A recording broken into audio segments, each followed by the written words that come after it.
Meus queridos alunos, tudo bem? Bom, eu estou aqui de volta hoje para cumprir uma promessa que eu fiz para vocês, que iria gravar essa aula para a gente discutir o processo legislativo de uma forma simplificada, facilitada, mas para vocês entenderem os principais passos de como uma iniciativa de lei se torna lei.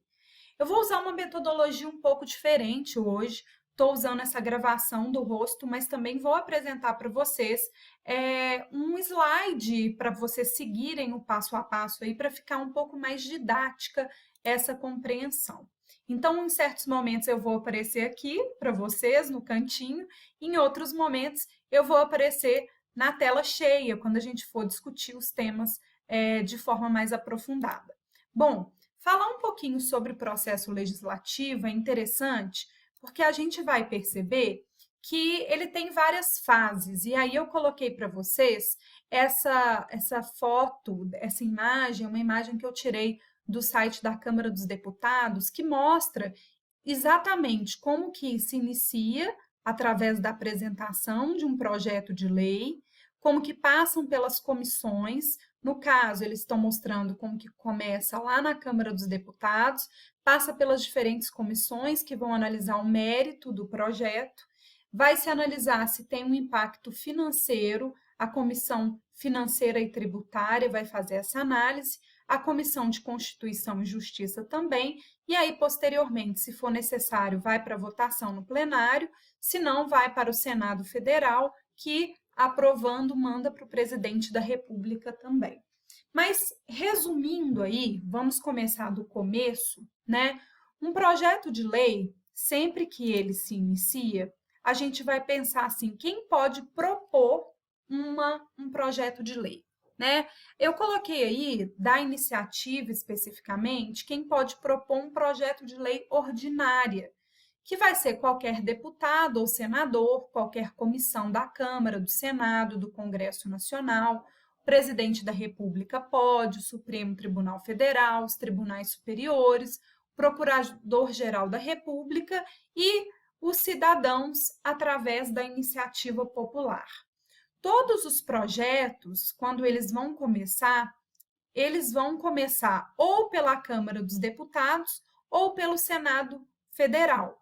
Geralmente começa na Câmara dos Deputados, que são os representantes do povo, mas se for proposto por um senador ou por uma comissão que seja parte do Senado, aí necessariamente o projeto de lei começa a ser discutido no Senado Federal. Mas em todas as outras circunstâncias, se for deputado, comissão da Câmara dos Deputados, presidente, tribunais superiores, sempre começa pela análise da Câmara dos Deputados. E aí é importante vocês entenderem que eu estou explicando, obviamente, no âmbito federal, mas que se for uma lei que seja uma lei estadual, ela vai ser discutida na Assembleia Legislativa, e lá é só uma Câmara, né?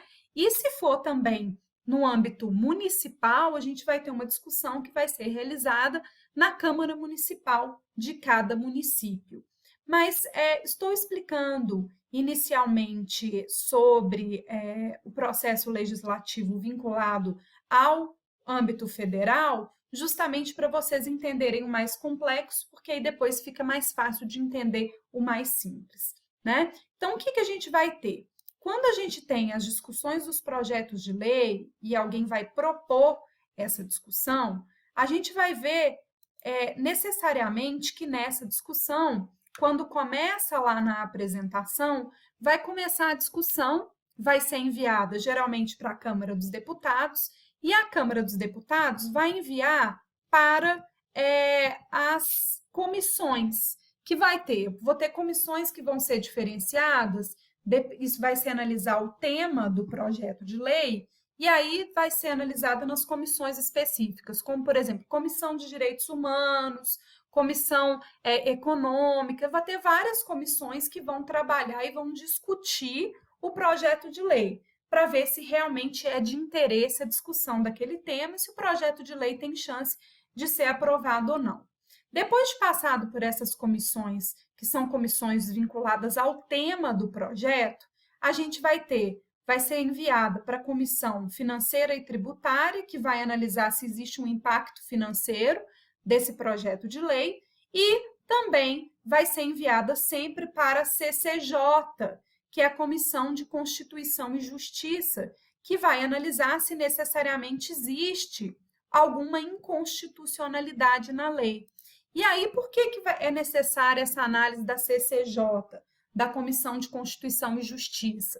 Vai ser necessário porque lá na CCJ vai se analisar se o projeto de lei, se o novo projeto de lei está de acordo com a Constituição brasileira. Caso ele não esteja, vai ser feita alguma modificação no projeto de lei, ou então até mesmo ele não vai ser aprovado em função do necessário controle de constitucionalidade. Né? A gente já discutiu isso. Se necessariamente as principais normas que orientam o ordenamento jurídico brasileiro estão presentes na Constituição, porque elas são as mais importantes, necessariamente todas as outras normas têm que estar de acordo com a Constituição. Então, a primeira coisa que vai acontecer quando a gente analisa projeto de lei vai ser apresentado esse projeto de lei e, ao ser apresentado, a gente vai ter aí a análise de que na apresentação passa pelas comissões temáticas, que são compostas por, quando é no Senado, por senadores, e quando é da Câmara dos Deputados, por deputados. Cada uma dessas comissões farão pareceres que vão falar sobre o projeto de lei, para dizer se acham ou não que ele deve ser aprovado.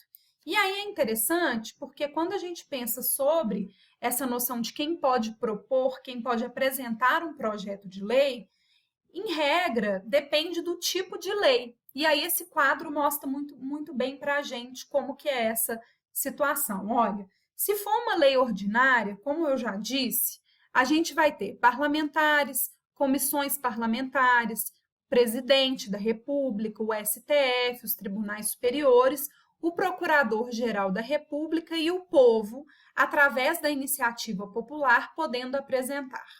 Uma observação: quando a gente tem a iniciativa popular, o projeto de lei ele não basta ele ser apresentado com qualquer quantidade de assinaturas. Talvez vocês já tenham feito isso, que é assinar abaixos assinados que levam iniciativa de discussão de uma nova lei que vai ser enviada para a Câmara dos Deputados e para o Senado Federal.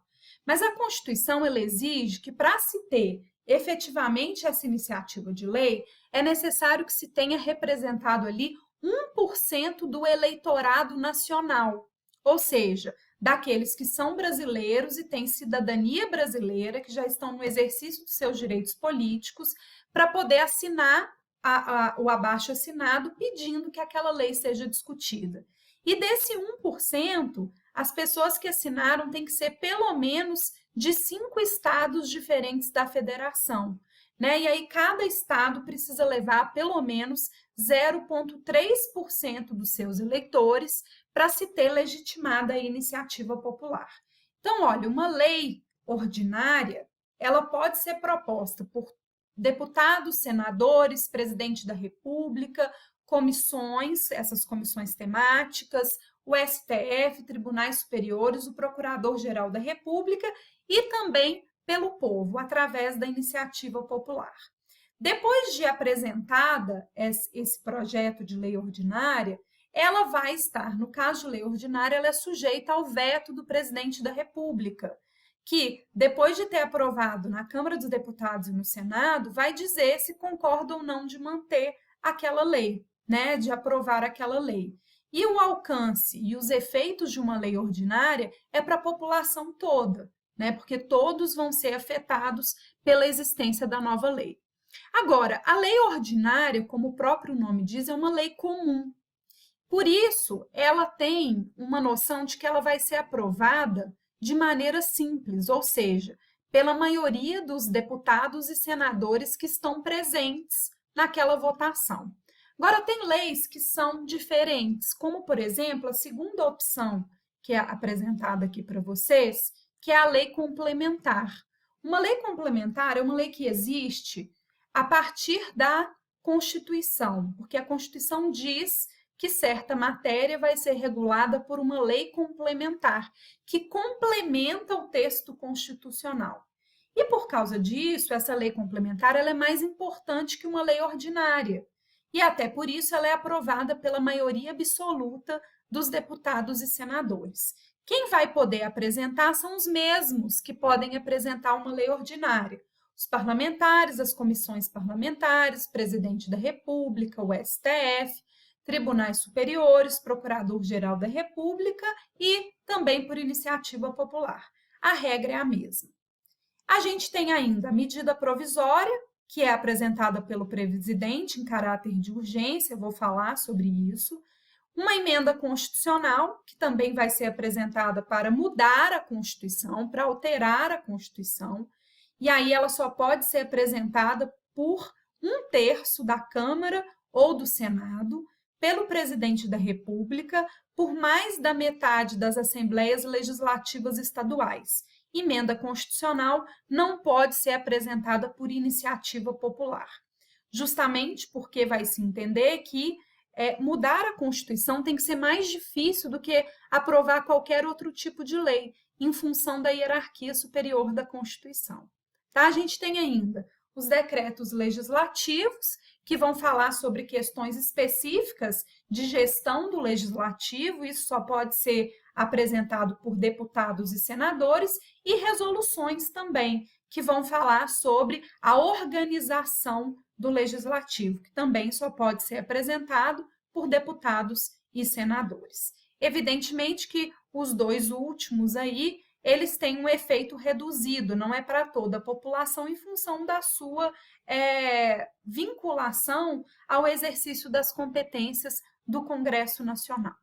Mas para poder resumir para vocês, quando a gente analisa lá essa propositura, essa apresentação de um projeto de lei, tendo passado pelas comissões e analisando principalmente os temas, aqui tem comissão 1, comissão 2, comissão 3, eles vão analisar os temas que são discutidos em cada comissão, depois vai para a comissão financeira e tributária, para analisar o impacto econômico, porque tem orçamento público, né, gente, que tem que ser obedecido.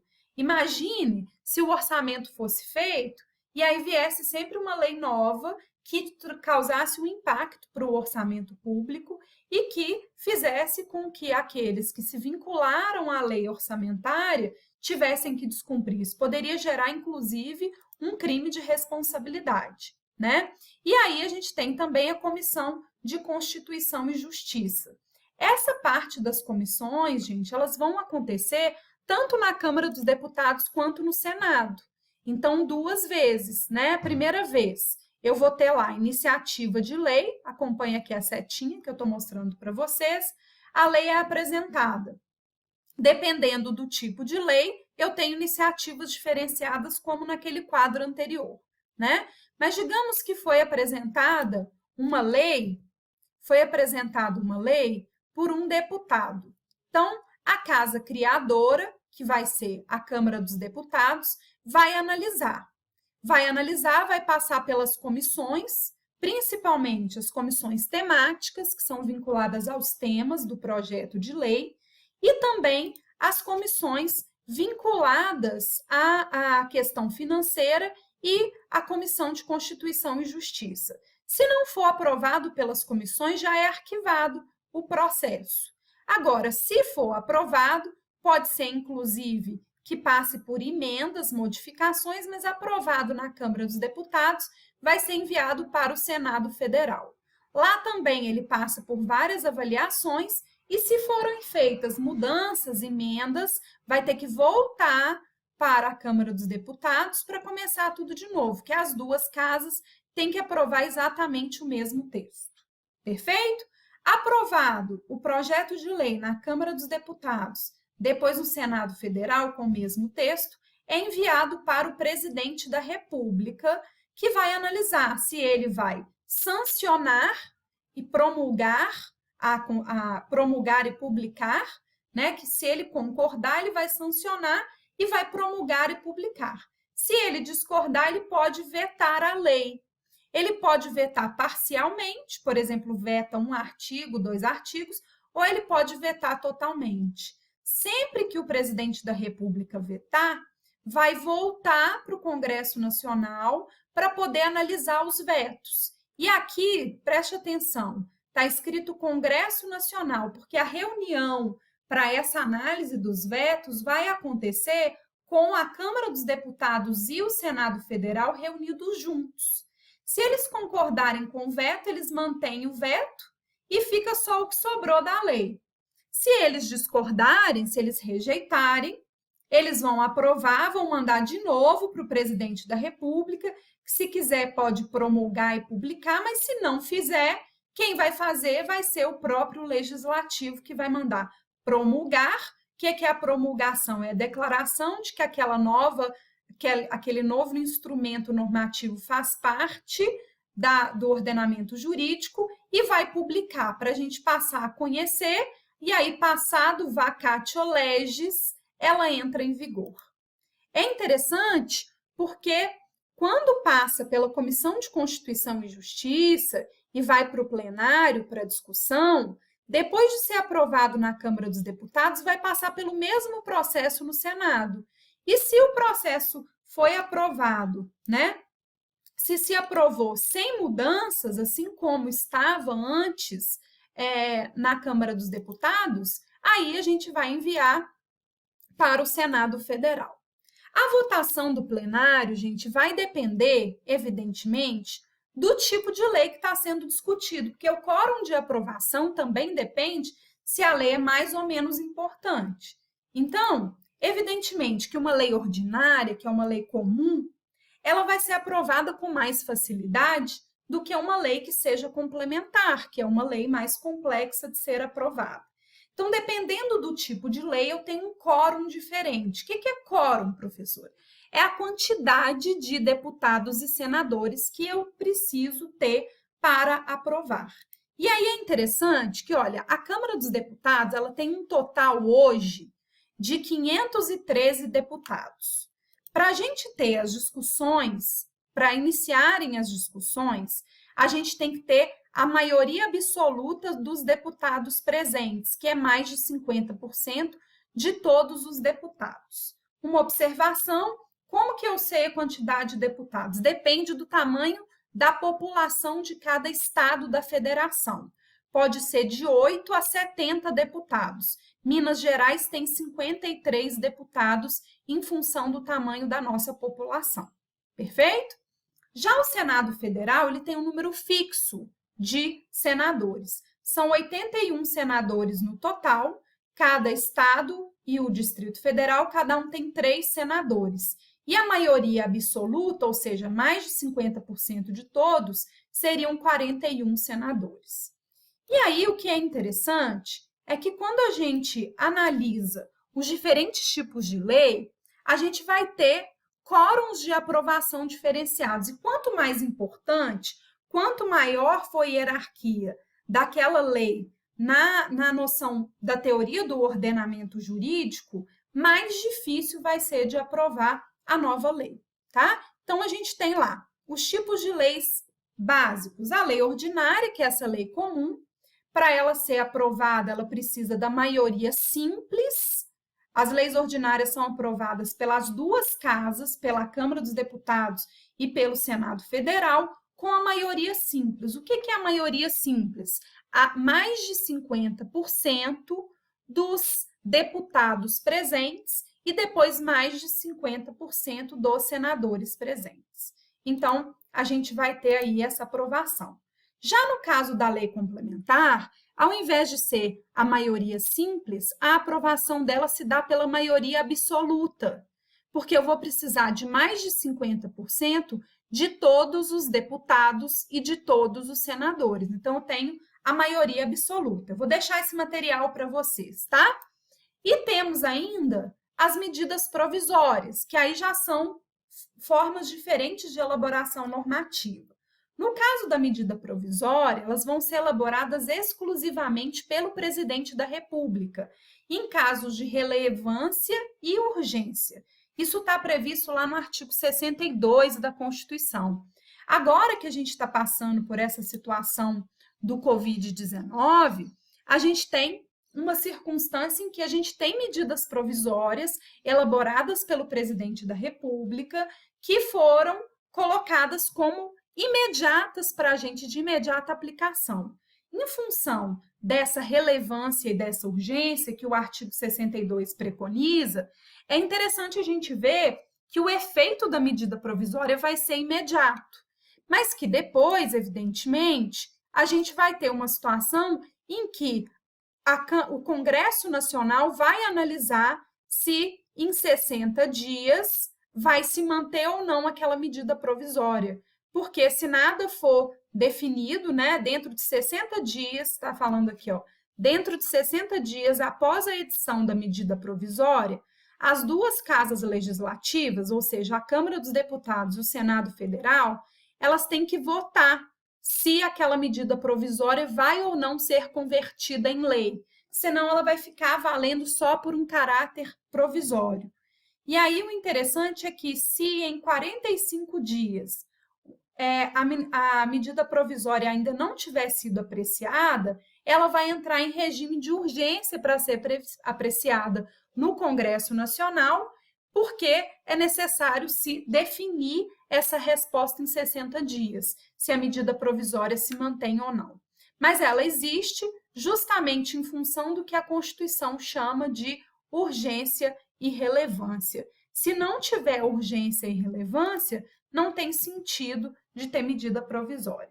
Agora, uma outra forma de lei, né, de mudança legislativa, são as chamadas emendas constitucionais, assim como o próprio nome diz, né, que faz uma alteração, uma emenda na Constituição.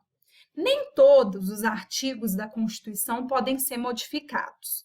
Existem alguns que são chamados de cláusulas pétreas, e por isso eles não podem ser modificados. Um exemplo seria o voto direto e secreto. Ele está previsto como cláusula pétrea e por isso não se pode modificar. Já o voto obrigatório não está previsto como cláusula pétrea, então ele pode ser modificado através de uma emenda constitucional. As emendas constitucionais, como eu já tinha dito antes, elas não podem ser apresentadas por qualquer pessoa. Não existe nem iniciativa popular para a emenda constitucional. Mas ela pode ser apresentada por 1/3 da Câmara dos Deputados ou por 1/3 do Senado, pelo presidente da República ou por mais da metade das assembleias legislativas dos estados.